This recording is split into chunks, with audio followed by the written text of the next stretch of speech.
Hey my demigod, what's going on? Let's know 13th Olympian, and today for you guys I'll be making another discussion video on should you judge a player by their mastery level. So basically, if you do not know what a mastery is in the game of Smite, it's basically like that Roman numeral you see at like the bottom left hand corner of like every god card during like the loading screen before a game. If you see like a rank 1, it'll be Roman numeral 1. If you see like an X, that means it's rank 10, or it's also known as a diamond. Or if you see a 5, that means it's of rank 5 or legendary, and so on and so forth. So basically, is it viable for you to be able to judge a player by their mastery in the game of Smite? So honestly, I'm gonna flat out say yes. The masteries do matter. You can go ahead and judge a player by their mastery. And these are my top 3 reasons, because it's a plain show of skill. So for example, if you see a rank 10, it takes a while to get to these like higher ranks too. So let's say you see rank 10, that would equal time played in the game, and for the most part, time played in the game would also equal experience, and then experience in the game would also equal, you know, your skill level of that god.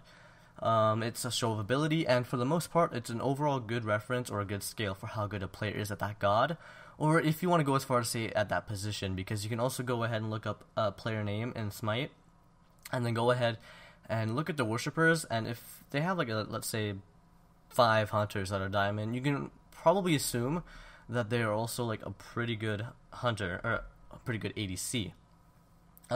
So here's like a personal, like a personal example, I guess you can say. Like, I'm a rank 10 Bologna, and if I'm solo laning against a rank like a rank 1 Bologna, or even like anything below rank 5, if I'm playing against any of those ranks, you know, and I'm a rank 10 Bologna, I would feel pretty good in that lane, because I have more experience. I know, like, you know, when to ult, or you know, when are good times to ult, when are good places to ult. That way I can like effectively use my ult against the enemy team.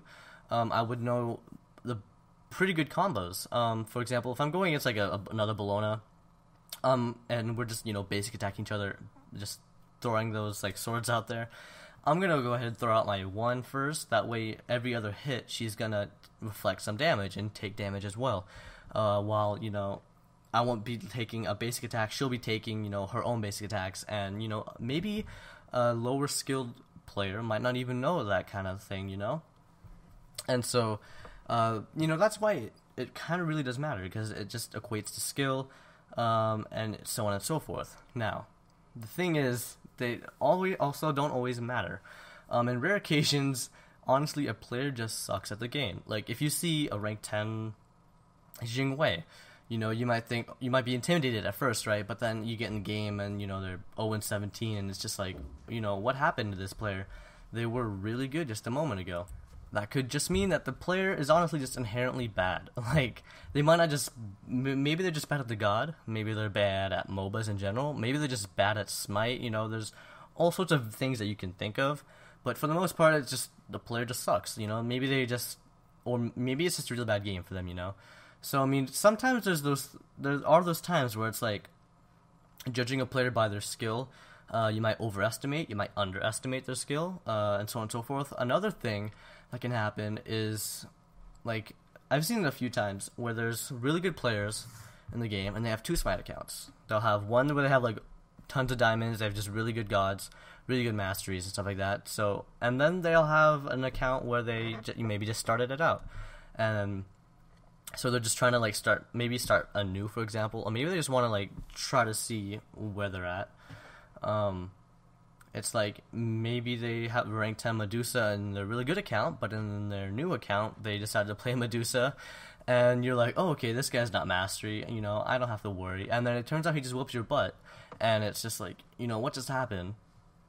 You know, he shouldn't be that good at it, but he is that good at it.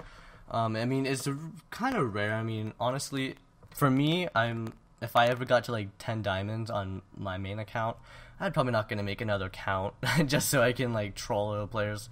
That's why it's pretty rare. So for the most part, like I said, yes, you can go ahead and judge a player, and it's pretty viable if you ask me. I know Shizzles, the 14th Olympian, will probably say otherwise, because we've had quite a few games where we've been playing against like diamonds, or we've been playing with diamonds, and they're just really bad at the game. But honestly, I would have to say yes, for the most part, you can go ahead and judge a player by their mastery. So anyways, guys, hope you all enjoyed. If you have any thoughts, leave them in the comment section below. And other than that, see you next time. Please like, comment, and subscribe for more. And peace.